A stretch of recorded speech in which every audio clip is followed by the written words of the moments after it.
Hello అండి. ఈ తొలి ఏకాదశి వచ్చేసి శనివారం వచ్చింది కాబట్టి నేను సప్త శనివార వ్రతం కూడా ఈ రోజున ప్రారంభించానండి. నేను ఈ వ్రతం ఎలా చేసుకున్నానో మీతో షేర్ చేసుకోవాలనుకుంటున్నాను. వెల్కమ్ టు మతీస్ వరల్డ్ అండ్ అందరూ ఎలా ఉన్నారు బాగుండాలని కోరుకుంటూ వీడియోలోకి వెళ్దామండి. నేను ముందుగా పిండి దీపాలను ప్రిపేర్ చేస్తున్నాను. దానికోసం అని చెప్పేసి బియ్యం పిండి తీసుకున్నాను. అలాగే కొంచెం బెల్లము, నెయ్యి కూడా తీసుకొని ఆవు పాలతో నేను కొద్దిగా ఆవు పాలు ఎక్కువ వేసుకోవద్దు, కొంచెమే వేసుకొని మనం వాటర్తో కలుపుకోవాలండి. నేను బెల్లం కొంచెం కరగడం కోసం అని చెప్పేసి ఇలాగా చేత్తో అంటున్నాను.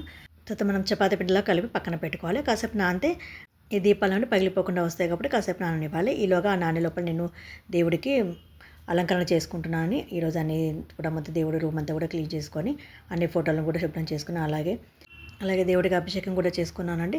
మొత్తం కూడా క్లీనింగ్ అంతా అయిపోయింది. అయిపోయిన తర్వాత నేను బొట్లు పెట్టుకుంటున్నాను. వీటన్నిటి కూడా అలంకరించుకుంటున్నాను. వెంకటేశ్వర స్వామికి ప్రత్యేకంగా నేను ఇలా బొట్టుని పెట్టుకుంటున్నానండి. తర్వాత మనం ఈరోజు నేను ఈరోజే కూరాడు కూడా దాన్ని కూడా ఈరోజు ప్రిపేర్ చేసుకున్నాను. అదంతా కూడా పూజించుకున్నాను. ఎందుకంటే ఇక పండగ కాబట్టి అన్నీ కూడా ఫ్రెష్గా మొత్తం అన్నీ మళ్ళీ చేసుకుంటున్నాను అండి. ఈ కూరాడుకుంటే ముందుగా సున్నం గీతలు పెట్టుకున్నానండి. తర్వాత గంధంతో మనం లైన్స్ వేసుకొని తర్వాత పసుపుతో కుంకుమతో నేను ఇట్లా అలంకరించుకున్నాను. ఈలోగా పిండి అంతా నానిపోయిందండి. ఇప్పుడు మనము వీటిని దీపాలు చేసుకుందామండి. దీపాల కోసం అని చెప్పేసి నేను పిండిని 7 సమాన భాగాలుగా చేసి పక్కన పెట్టుకున్నాను ముందుగానే. అన్నీ ఇలా చేసి పెట్టుకోవాలి. చేసి పెట్టుకున్న తర్వాత ఏదైనా ఒక క్యాప్ల సహాయంతో కానీ లేదన్నా ఇష్టం అండి మీరు ఎలా చేయగలుగుతారా. నేను మాత్రం ఇలా ఒక చిన్న క్యాప్ తీసుకొని ఇలా లోపలికి నొక్కేసుకొని దాన్ని గుండ్రగా దీపంలాగా నేను తయారు చేసుకున్నాను. లేదంటే చేత్తో కూడా చేసుకోవచ్చు అండి. ఎవరి అలవాటు వాళ్ళదండి. నాకు ఇలా అలవాటు కాబట్టి ఇలా చేసుకుంటున్నాను. ఇలా దీపాలాగా చేసుకొని అన్నీ పక్కన పెట్టుకోవాలి. తర్వాత మనం గంధంతో నేను ఇలా నామాలు పెట్టుకుంటున్నానండి. గంధంతో పెట్టుకొని మధ్యలో కుంకుమతో నామంలాగా చేసి పెట్టుకున్నాను. అన్నిటి కూడా నామాలు తర్వాత బొట్లు కూడా పెట్టుకొని అలంకరించుకోవాలండి. అలంకరించుకొని అన్నీ పక్కన పెట్టుకోవాలి. తర్వాత నేను ప్రసాదం కోసం అని చెప్పేసి నేను చిమ్లి ఉండలు చేస్తున్నాను. ఇది మెయిన్ కదా సప్త శనివారాల వ్రతం లోపల. అందుకోసం అని చెప్పి నువ్వులు వేయించి పెట్టుకున్నాను ముందుగానే. వేయించేసి అందరి పొడి బెల్లం కూడా వేసుకొని పొడి చేసుకుంటున్నాను. ఇలా పొడి అయిన తర్వాత మనం ఉండలు కట్టుకోవాలి.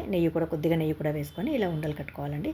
ఇవి కూడా 7 ఉండలు మాత్రమే చేసుకుంటున్నాను. దేవుడికి నైవేద్యం కాబట్టి 7 ఉండలు మాత్రమే చేసి పక్కన పెట్టుకుంటున్నాను. ఇలాగా అన్నీ కూడా రెడీ చేసుకొని పక్కన పెట్టుకోవాలి.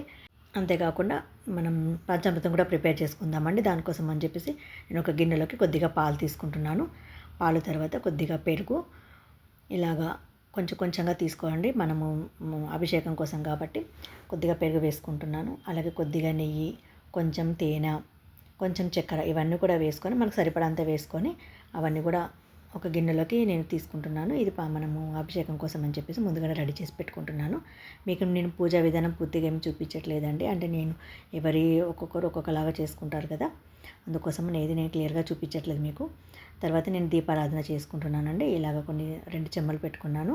కొంచెం ప్రత్యేకమైన రోజుల లోపల ఇలా పెట్టుకుంటే బాగుంటుంది కాబట్టి ఇలా పెట్టుకుంటున్నాను. కంపల్సరీ అని ఇంకా కాదు కానీ నాకు కొంచెం ఇలా ఇంట్రెస్ట్గా అనిపిస్తుంది కాబట్టి చెమ్మలు పెట్టుకున్నాను. తర్వాత ఇలా పిండి దీపాలను 7 దీపాలను కూడా ముందుగా దీపారాధన చేసుకుని పూజను మొదలు పెట్టుకున్నాను. అలాగే దేవుడికి వినాయకుడి పూజ, తర్వాత మన వెంకటేశ్వర స్వామి, లక్ష్మీ అమ్మవారికి ఇద్దరికి కూడాను అభిషేకము అవన్నీ చేసుకున్నానండి. అష్టోత్తరము తర్వాత కథ అన్నీ కూడా అయిపోయాయండి. ఇలాగ నేను పూజ అంతా కూడా కంప్లీట్ చేసుకుని నైవేద్యంగా చిమ్లి ఉండలు, వడపప్పు, పానకము, అరటి పండ్లు, కొబ్బరికాయ ఇలాగ ఇవన్నీ కూడా నైవేద్యంగా నివేదించుకొని చివరిగా హారతి ఇచ్చుకుంటున్నాను అండి. హారతి ఇచ్చుకొని పూజ కంప్లీట్ చేసుకున్నాను. ఇదంతా నేను పూజ అయిపోయిన తర్వాత మాత్రమే చూపిస్తున్నాను మీకు. ఈ వీడియో నచ్చినట్లయితే లైక్ చేయండి, షేర్ చేయండి, కామెంట్ చేయండి, సబ్స్క్రైబ్ చేయడం మాత్రం మర్చిపోకండి.